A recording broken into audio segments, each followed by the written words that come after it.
When I was deciding what teams to preview before opening day, I pretty instantly ruled out teams that everybody already knew were good or teams everyone already knew were bad. For most divisions, that defined clear frontrunners and clear underdogs.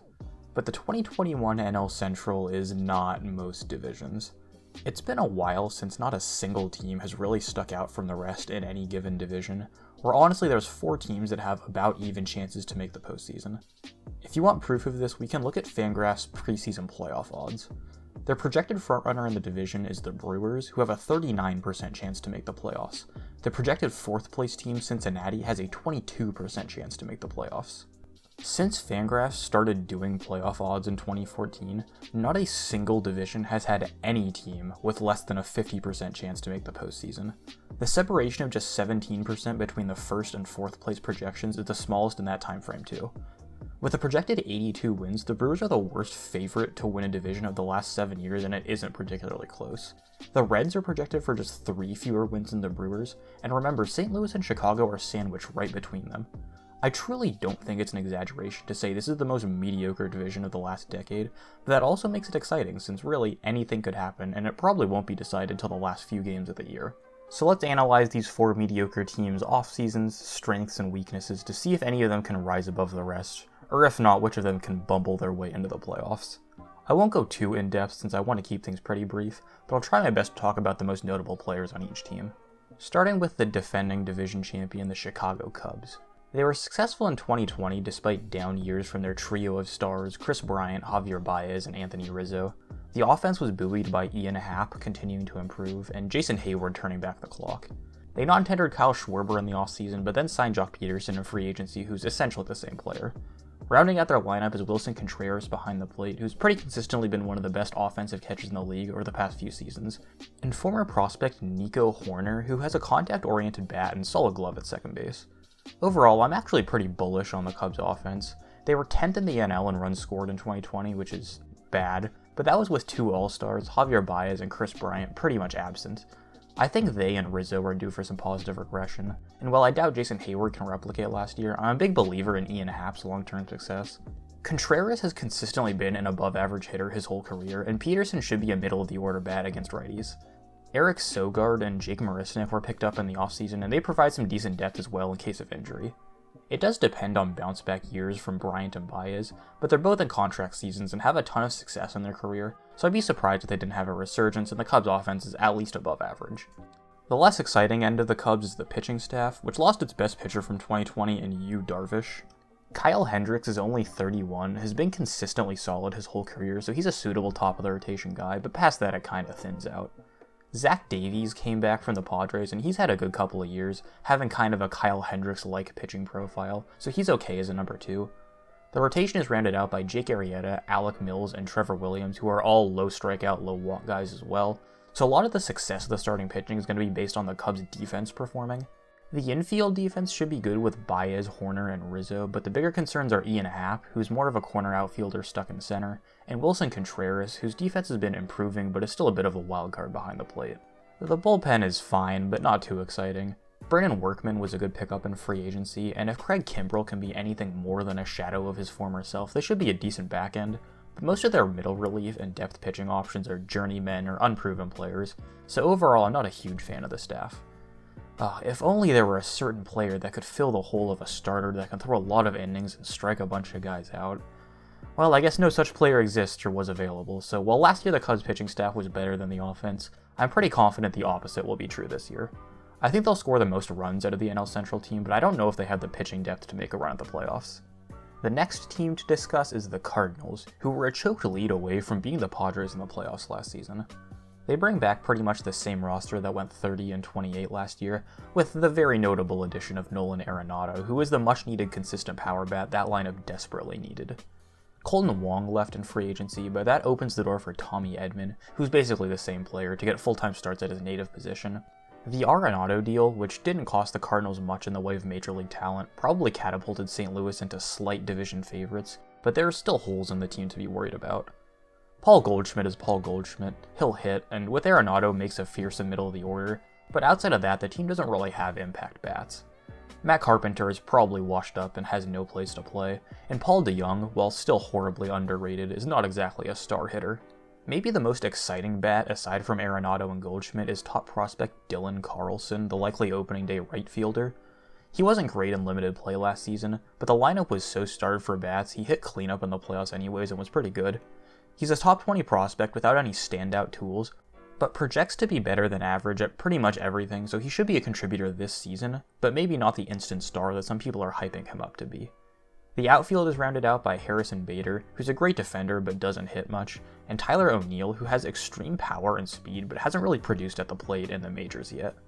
Finally, Yadier Molina reprises his role behind the plate, and he'll be a solid plus defender, but his bat has been pretty bad since 2019, so there's something wrong if he's hitting in the middle of the order. The takeaway is that in 2020, St. Louis was 14th in the NL in runs scored, so even after adding Arenado, the offense probably won't be great, and it's no surprise the strength of this team is the pitching. Jack Flaherty is the ace, and while he wasn't great in the short 2020, I've seen enough of him to know he has special stuff and to expect consistent all-star level production. Kwang Hyun Kim quietly had a sub-2 ERA in 7 starts last year, and while I'm not sure how well that'll translate into a full season, it's enough for me to be optimistic. Adam Wainwright was also solid last year, and yeah, he's 39 years old, so I don't think he's going to be great, but he'll eat innings and not walk a ton of guys. Carlos Martinez will never be the ace he was hoped to be, but he's probably going to be a full-time starter this season, and his stuff is still tantalizing. He needs to improve the control a good amount to be successful, but the framework for a good pitcher is there, and he could just be sent back to the bullpen if things aren't working out. Miles Mikolas is a pitcher that's similar to Wainwright in profile. While he might be injured for opening day, he'll probably be in the rotation full-time during the season. Dakota Hudson would have been the 2 or 3 starter, but he's out this year with Tommy John surgery, and John Gant and Daniel Ponce de Leon provide solid, major league quality depth pitching. Overall, the starting staff has a good mix of high floor guys like Wainwright and Mikolas, and high ceiling guys like Martinez and Jack Flaherty, who if things swing right could win a Cy Young award, not to mention great depth. I think it's the biggest strength of the team and should keep them in most games. The bullpen is also solid, with Giovanni Gallegos, Jordan Hicks, and Alex Reyes making up a young, high-upside, high-velo back end. While I don't think the Cardinals' offense is that inspiring, the Arenado trade makes it at least adequate, and I think it makes the Cardinals the most complete team in the division. If a guy like Dylan Carlson, Tommy Edman, or Paul DeJong can take a star turn with the bat and be that third impact hitter, I think St. Louis are the frontrunners in the division. Alright, let's drive up to Milwaukee to figure out why the Brewers are Fangraphs' frontrunner in the Central. They added the most offense in free agency in the division, bringing in Colton Wong, Jackie Bradley Jr., and Travis Shaw to supplement the lineup. The team's star is obviously Christian Yelich, who wasn't great last year, but still had elite exit velocity and walk rate numbers. He was the best hitter in the National League the 2 seasons before that, so nobody should be concerned about him going into 2021. Keston Hiura has been moved to first to hide his ugly glove, and he didn't hit much last season, but he was great in 2019 and is a former top 20 prospect, so I'd expect him to bounce back. Another former top prospect is Luis Urias, who will be used as a utility infielder and probably platoon at third base with Travis Shaw. He's disappointed in the majors so far, but look to him for a potential breakout. Shaw himself has disappointed the last 2 years as well, but going back to Milwaukee may trigger a resurgence in some way or something, maybe. Probably not though, he's pretty bad. Orlando Arcia is at short, and I think the ship has totally sailed on him being a good hitter, but he'll play some decent defense. Colton Wong at second is a good pickup, especially for how cheap they got him, but his complete lack of power really limits his offensive ceiling. He's one of the best defenders in the league at second, but has only had 2 seasons of above-average offensive production. He'll be around a 3-WAR player overall, but the lack of an impact bat is kind of not what the Brewers needed. Jackie Bradley Jr. is in a similar boat. He was good at the plate in 2020, but it was off the back of the highest BABIP of his career and not great StatCast numbers. I think he's a prime candidate for regression offensively. He's a great defender, but Milwaukee already had a defense-first center fielder in Lorenzo Cain, so one of them is going to be moved to a corner outfield spot where they lose a lot of value. Finally, Omar Narvaez is behind the plate, and he was a good hitter up until 2020 when he stank. On the upside, he had the best defensive year of his career in 2020, so if he can somehow combine those two, he can be a top 10 catcher. The Brewers were 12th in the league in runs in 2020, and while Wong and Bradley are slight upgrades, I still view the team below average offensively. The pitching is the bright side, though. Brandon Woodruff has proven he's a bona fide ace, and Corbin Burns broke out in 2020 with very sustainable peripherals. I think this duo at the top of the rotation can rival almost any team. After that, though, it's kinda slim pickings. Adrian Hauser had a decent 2019, but his walk and strikeout numbers regressed in 2020, and I don't view him as anything better than average at his best. Josh Lindblom had a 5 ERA last season, but just a 3.8 FIP with better than average strikeouts and walks, so he could be due for some positive regression.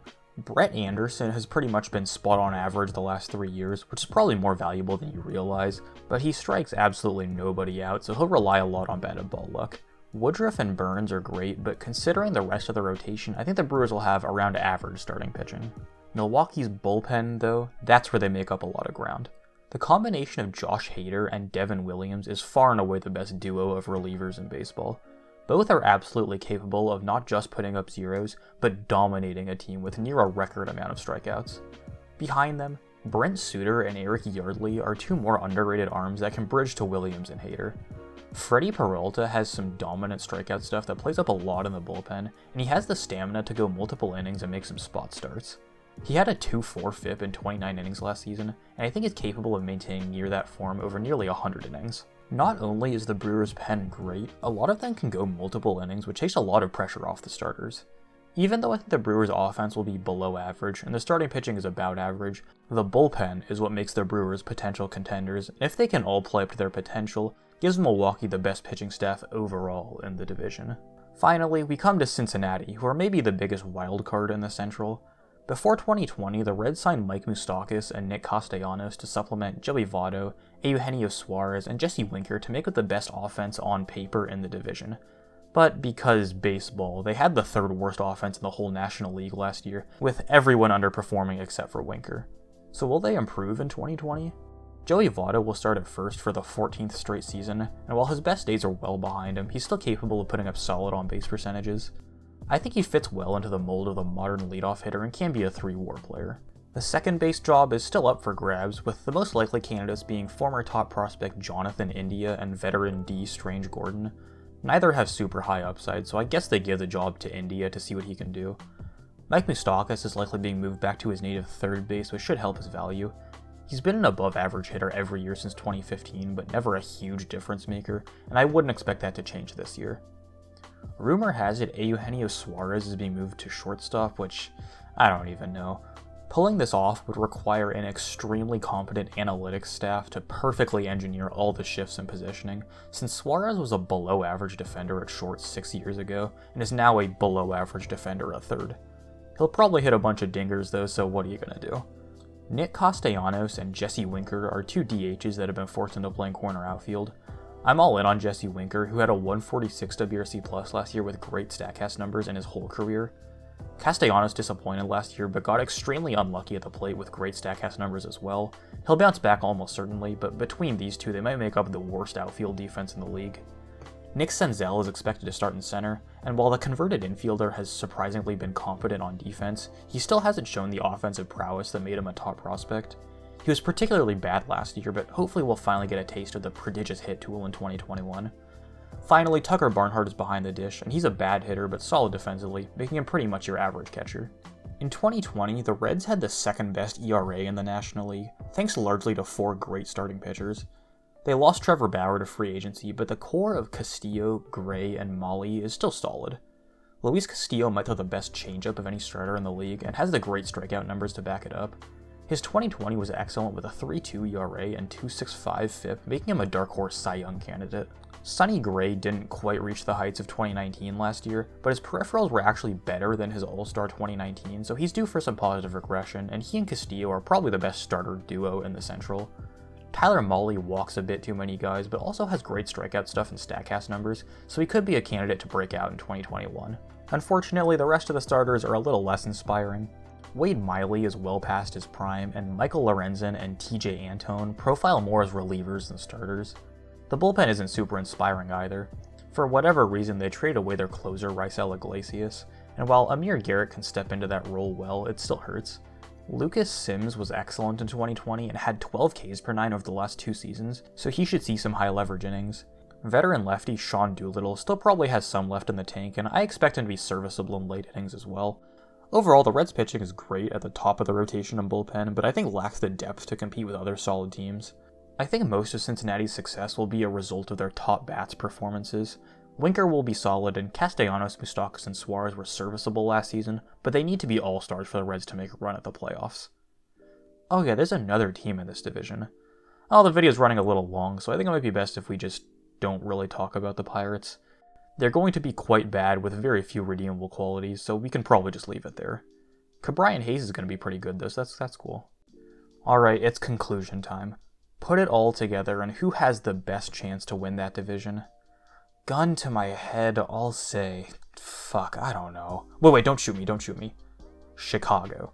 Chicago has the most exciting offense, and although their pitching staff isn't great, I think a Chris Bryant and Javier Baez redemption tour is imminent, and will give them the offense to sneak into the playoffs with like 84 to 86 wins. The Cardinals are a very close second since they definitely have the better pitching staff, but I don't think Arenado is enough to make that offense good. Milwaukee probably has the best bullpen in baseball, but their starting pitching depth is poor and the lineup is too thin. Cincinnati doesn't have the pitching depth to win more than 85 games, and to get even that far, they need their offensive stars to wake up. Of course, I'm sure we can look back on this in 6 months and it'll be completely wrong. It's cool though. At least we can all agree that if the Cardinals make the playoffs with like 83 wins, they'll definitely beat 300 win teams and win the World Series, which I, for one, am looking forward to. This was kind of a long one, so thanks for sticking around. Let me know if there's another team you want to see me preview before opening day in the comments. Only about 25% of my viewers are subscribed, so it helps me out a ton to like the videos and sub to the channel. As always, thanks for watching, and I'll catch you guys in the next one.